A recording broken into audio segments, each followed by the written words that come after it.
So it's time to invest in a real camera, or you're considering investing in a real camera. Well, I'm going to be giving you some tips and just sharing some things that you need to consider before you really pull the trigger on getting you a real camera. And we're going to be talking about it coming up next.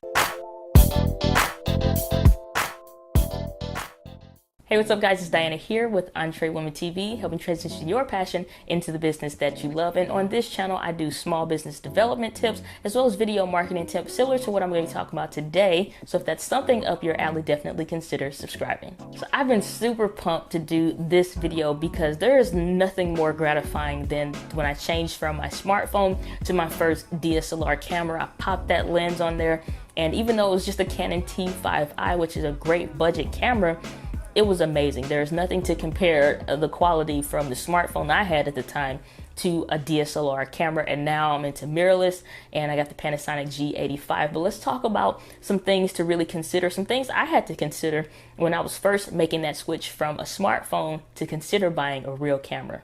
So first things first, what is driving you up the wall? What is really frustrating you? And that's one of the things that, I had to really think about when I wanted to get a camera, because honestly, I've seen videos where they compare a smartphone that maybe like the iPhone 10 that's recently come out to, like the Panasonic GH5, and that camera, I think it's maybe like $2,500 or something like that, maybe a little bit more. Just the differences in price, and the fact that you got a phone and a real camera, and the settings were comparable, the image was comparable. But when you're a one-man band and you're doing it like me by yourself, then the stuff that starts to frustrate you. So you really got to think about, like, what are you getting tired of running into? One of the problems that I start to have, just to maybe kind of help give you some ideas on what things to start to identify and look for, was I do small business consulting.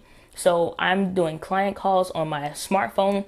I need the battery life there when I need to take these calls, or if I'm using different software and stuff like that on my phone, or connecting to my camera. Like, I need my phone for the stuff that I need my phone for, not because I need to use the camera so much. So for me, it was really a no-brainer after I started creating videos. And when I need to save documents, I need to save recorded calls, I need to save all this stuff to my phone, I start running into storage problems with the videos that I hadn't, uploaded to like Dropbox or something, just to get it off of my phone. That's really like the big thing that's going to help you factor what you need to buy, what settings and, specifics that it needs to have. And I could tell you stuff to look for, spec wise, but a lot of cameras have some of the same or similar stuff, and you got to really figure out what's right for you. So the second tip that I'll give you is, like, really start to look at, are you recording enough for, like the justification of that purchase?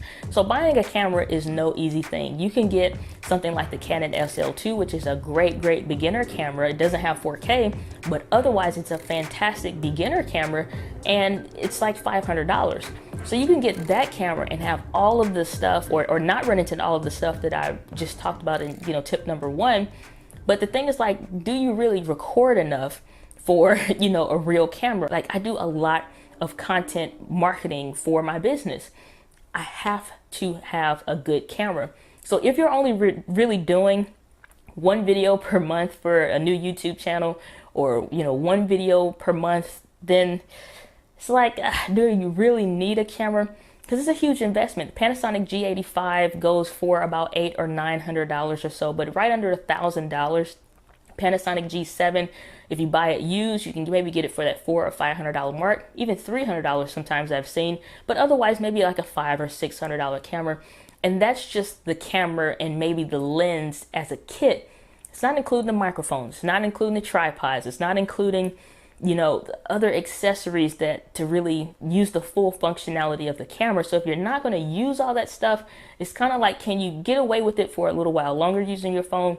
Or is it just one of those things that is just like, nope, I need to switch right now?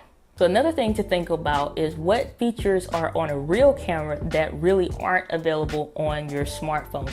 But really think about, what are some of the settings and the things that your smartphone has that maybe you want your camera to do, or what are some big differences that you really need to look forward to making sure that camera has.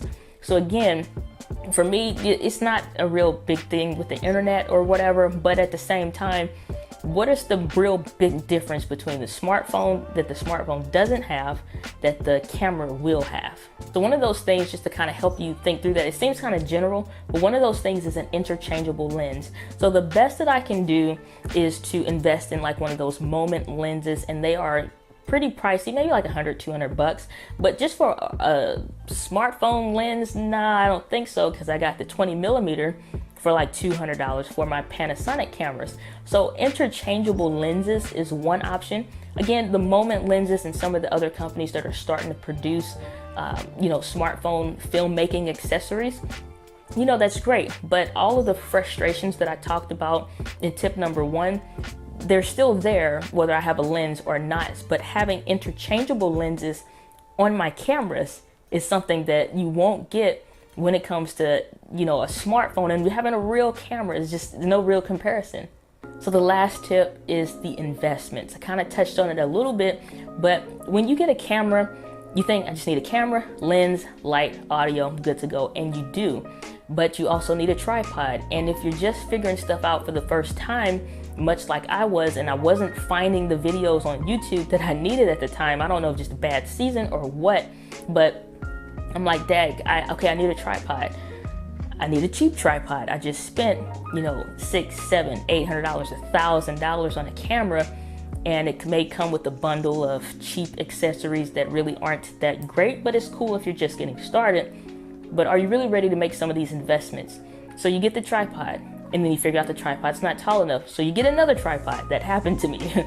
So you start investing in more and more, and that bill starts to pile up unless you have a business or something like that, so that the videos are working for you in your business to kind of bring back income, which is what I do here on YouTube. But it's like, again, are you really ready to make some of these investments? And then you figure out more of what the camera can do, and you want to invest more into it. For example, the Panasonic cameras have what's called a clean HDMI out feed, so that I can use these cameras and hook it up like a web camera, but I would need, capture card to be able to do it. And so that was another $100. And as you just start to want to do more things, it's not necessarily requirements, but as you start to want to do more things, these are the kind of things that come up. You don't really hear people talk about, like the price and the cost, or rather the investment. I say investments because you should be doing something, especially if you're subscribed to this channel. These are investments. Everything that you buy, it should be yielding a purpose and yielding a return of you're using it. So if you're willing to make the investment in a camera, a real camera, and just other accessories that kind of come along with creating better content, make sure it's going to yield a return in some form or fashion. Whether it's over time, it may not be immediately, but over time it should. So those are some quick tips on, just kind of prepping yourself to invest in a real camera, and if you should or not, because you may figure out, well, it's not that bad. I do, get, some gas or gear acquisition syndrome, and I want to buy, and I'm watching all the YouTube videos, and it looks great, and I want to do like everybody else is doing. But, do you really need to? I've seen plenty of channels get to way more subscribers than I have, and they started with their cell phone, and they're still using their cell phone. So just really take those things into consideration when you are starting out with video and you want to invest in some equipment. But for another video from Entree Woman TV, make sure you click or tap the screen right there. And if you want more tips on, maybe buying your first mirrorless cameras and some YouTube tips, make sure you click or tap the screen right there. But as always, my friends, live with passion. I'll see you guys on the next video.